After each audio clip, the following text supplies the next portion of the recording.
반갑습니다. 벌써 마지막 시간인데요. 오늘은 먼저 우리가 잘 알고 있는 칼빈에 대해서 살펴보도록 하겠습니다. 칼빈의 종교 개혁과 기독교 강요를 먼저 살펴보면 16세기 프로테스탄트 종교 개혁의 두 축은 루터와 칼빈이었다는 것을 우리는 모두 다 잘 알고 있을 것입니다. 루터는 용기 있게 종교 개혁을 시도한 선구자라면 칼빈은 프로테스탄트의 교리를 집대성한 신학자였습니다. 칼빈은 인문주의자들의 영향과 깊은 성경 연구를 통해 로마 가톨릭 교회와 결별하며 종교 개혁의 길로 들어서게 되는데요.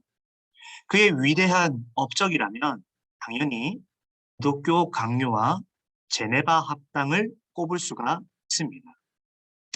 기독교 강요는 기독교 교리를 체계적으로 정리한 칼빈의 신학 사상이 담겨진 저술이고, 제네바 합당은 16세기 이후 교회 개혁에 동참할 인재들을 양성하는 센터였고, 더 나아가 성사로 헌신할 일꾼들을 배출한 곳이기도 하였습니다.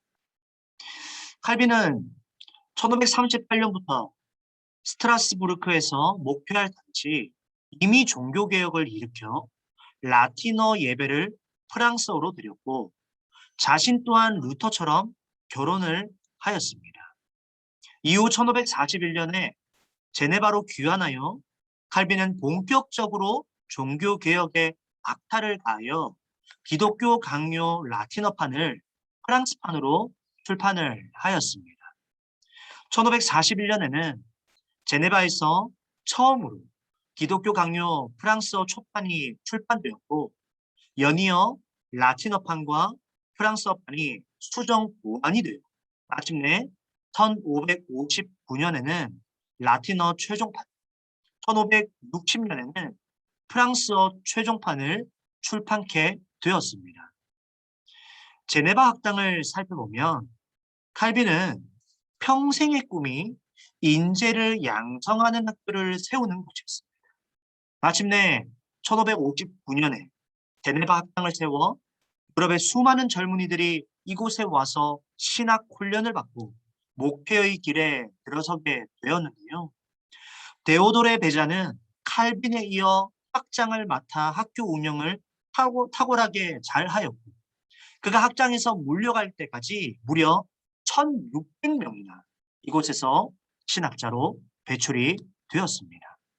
그리고 존 낙스가 이곳 제네바 학당에서 칼빈주의 영향을 받아 스코틀랜드로 돌아가서 최초의 장로교회를 세우게 되었죠. 더욱이 칼빈은 그의 말년인 1555년부터 1562년까지 전 세계에 88명의 목사들을 선교사로 파송시키기도 하였습니다. 이어서 칼빈의 브라질 선교와 위그노 교도들을 살펴보겠습니다. 칼빈의 브라질 선교에 있어서 위그노 교도들은 매우 특별한 존재들이었습니다. 이들은 프랑스 프로테스탄트 신자들로서 칼빈주의자들이었는데요. 프랑스는 오랫동안 로마 가톨릭 교회의 전통과 역사를 지니고 있는 국가인데, 신생 프로테스탄트는 그들의 눈에는 당연히 가시였습니다. 어떻게 하든지 이 프랑스의 프로테스탄트를 뿌리째 뽑으려고 하는 것이 바로 황제와 교황의 생각이었죠. 이것을 단적으로 잘 보여주는 것이 1572년 8월 24일부터 25일까지 발생한 위그노 대학살로 일컫는 성 바들로미오 축일 학살 사건입니다.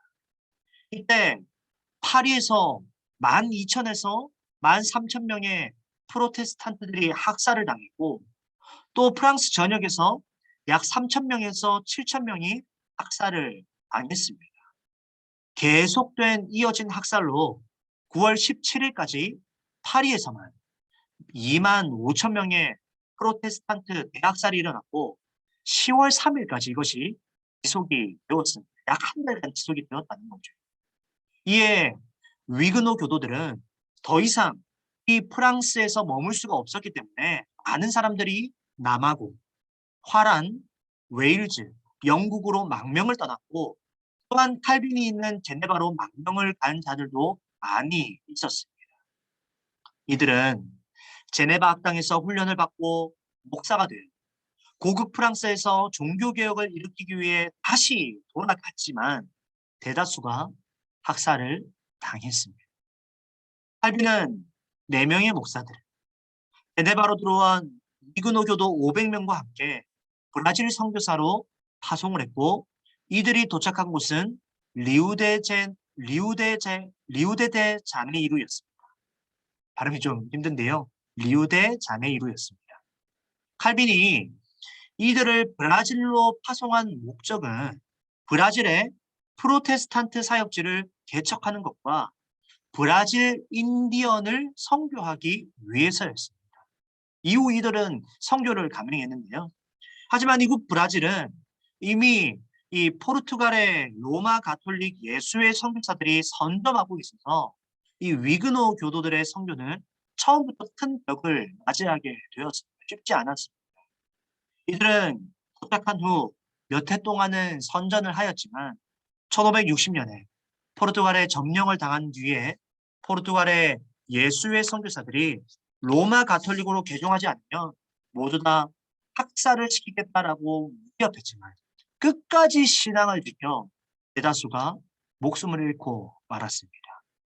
이를 통해 우리는 칼빈이 참 위대한 종교개혁자, 위대한 신학자였을 뿐만 아니라 무엇보다 탁월한 성교 동원가였다라는 사실을 우리가 알 수가 있습니다. 다음으로는 인디언 선교의 사도라고 불리는 존 엘리어트를 살펴보겠습니다. 왜 존 엘리어트는 인디언의 사도다라고 불리는 것일까요? 존 엘리어트는 북미 인디언 최초의 선교사로서 44년간 인디언 선교에 몸담아 일을 했고 생전에 인디언 성경을 신구약 정권으로 번역했으며 평생 동안 3,600명의 인디언 개종자를 얻을 만큼 매우 탁월한 인디언 선교사였습니다. 엘리어트는 목회자로 활동하면서 선교를 했는데요. 오히려 선교사로 잘 알려진 인물이었습니다. 엘리어트가 북미 인디언 선교를 하게 된 것은 자신보다 약 100년 전에 로마 가톨릭 선교사로 중남미로 파송된 인디언 인권 선교사로 널리 알려진 라스 카사스의 영향을 받은 것으로 여겨집니다. 엘리어트와 라스 카사스의 공통점은 인디언도 백인 선교사처럼 하나님의 형상으로 창조되었음을 믿었고 또한 이들은 이 인디언들을 위해 이들의 마을을 새롭게 건설해 안전한 신앙생활을 할 수 있도록 매우 힘을 썼습니다. 엘리어트는 1604년 11월 영국 나성에서 태어났습니다. 부모들은 신실한 크리스찬이었고 엘리어트는 어릴 때부터 기도 생활을 빼먹지 않았습니다.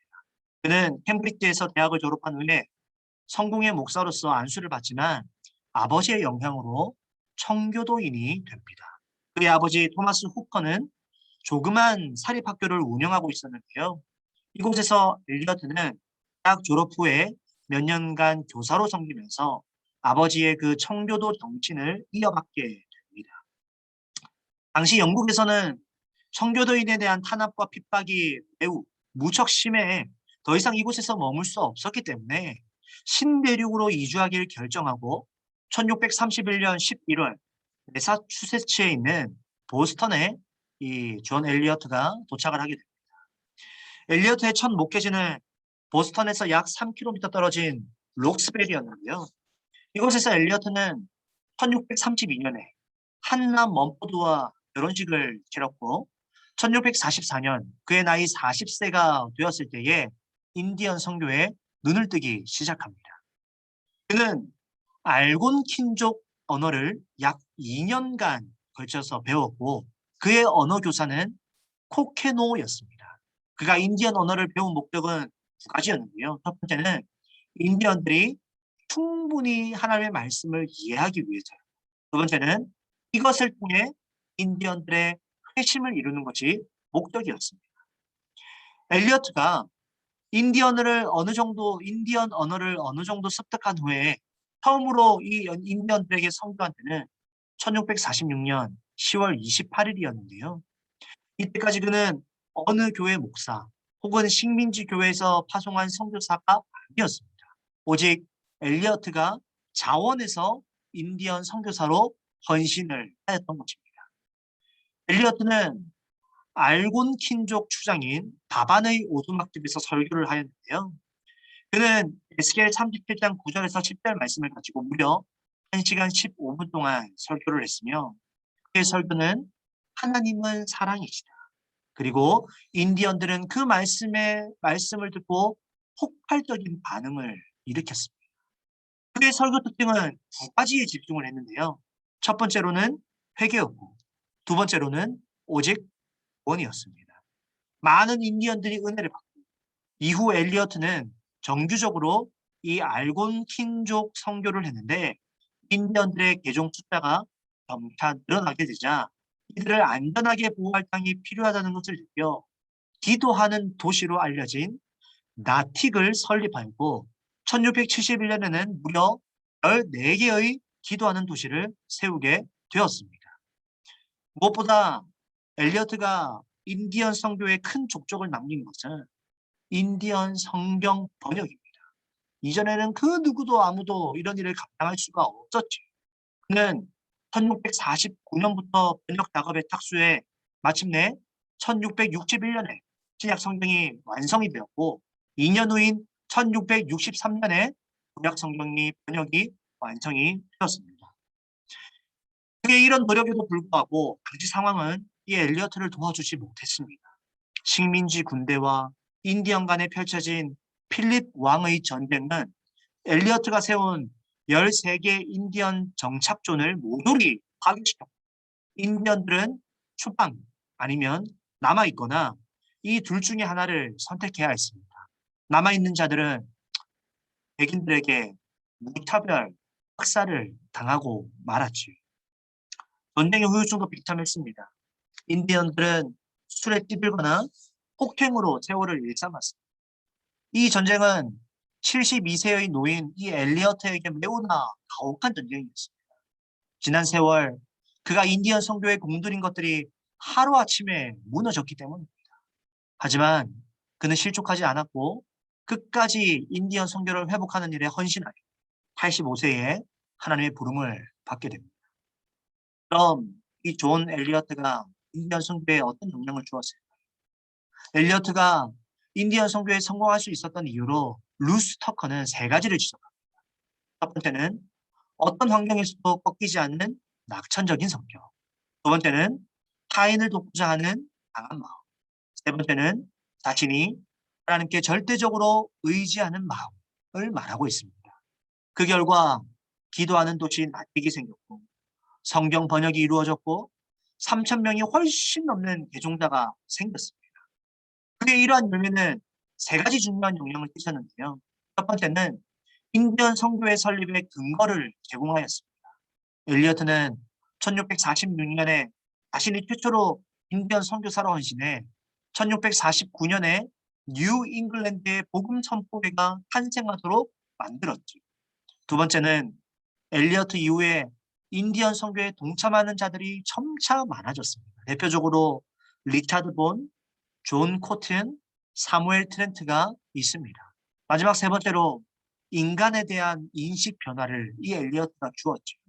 인디언들도 모든 인간처럼 하나님의 형상을 지닌 동등한 인간임을 이 시대에도 깨닫게 해 주었습니다.